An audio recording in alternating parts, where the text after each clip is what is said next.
tight.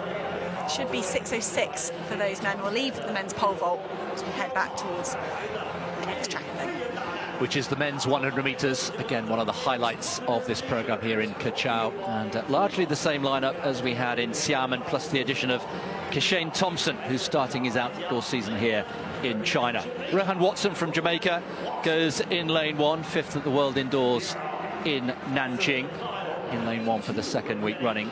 Emmanuel Isemi from Cameroon, the African number 2, goes in lane 2.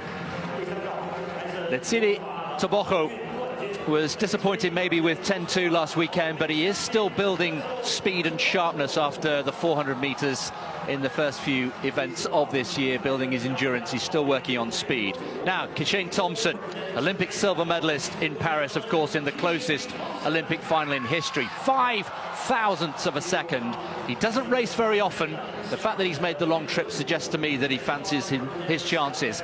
And he'll have to be in form against the man in form, Akane Simbine. 2 out of 2 outdoors so far. Brilliant in Xiamen last weekend. His acceleration in the final 30 was very impressive.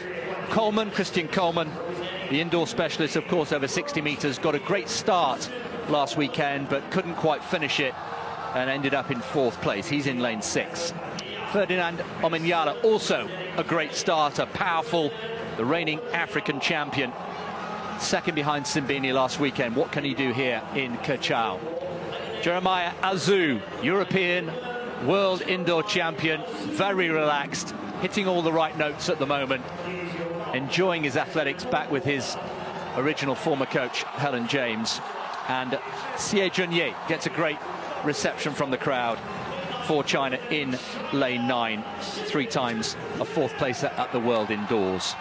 But the question is, Kishane Thompson, having made that long journey, what sort of shape is he in? Well, the early signs are good. There he is, right of picture.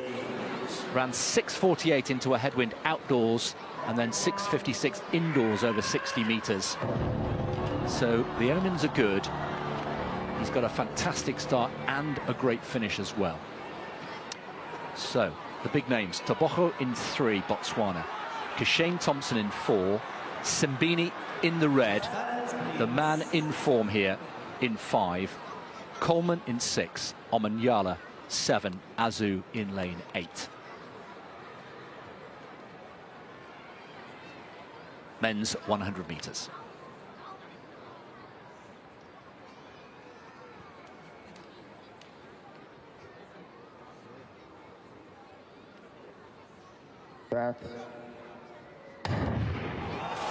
Great start from Simbine, also going well is Toboko. He's made a good running as well. Azu's got a little bit of work to do. Thompson coming through, Simbine tracking him all the way. Who's going to get there? Oh, I think it's Simbine on the line, on the dip. The two share a moment. They both full clear. Thompson was ahead with, what, 5-10 metres to go, just. But did Simbine come back to just get him on the line? Yes, he did. 9:98. It's 3 from 3 outdoors for Simbine. And surely now we have to say he is the man to beat in 2025 so far.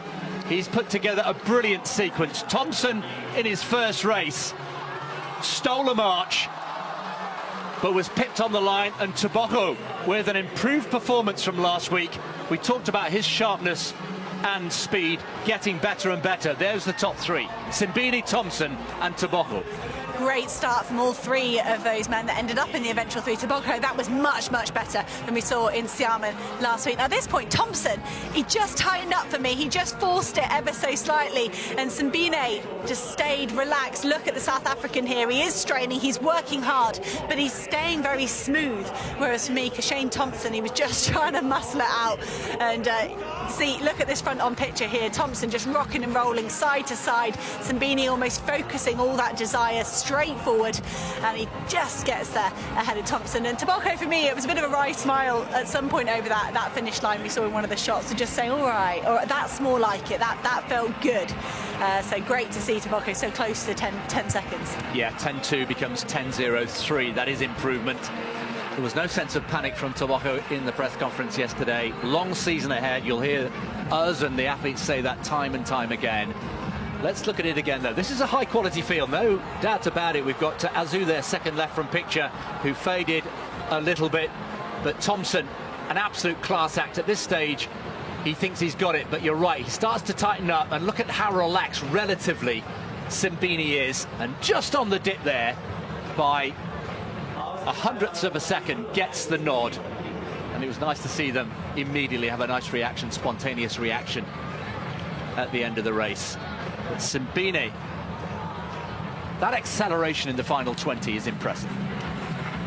Back to the women's high jump. Slava Mahuchik. I didn't realise until I was researching for this event, she holds the world record at under 18, under 20 and senior. I knew she was good in sort of medals in those junior age groups. And here she is with a first time clearance at 198. That looks the best I've seen her jump in weeks and weeks. At 201, the equal world leading she holds with Olo Staggers, I think it was from February or so, and then there was this ankle issue that held her back a little bit at the European indoors and then at the world indoors. But she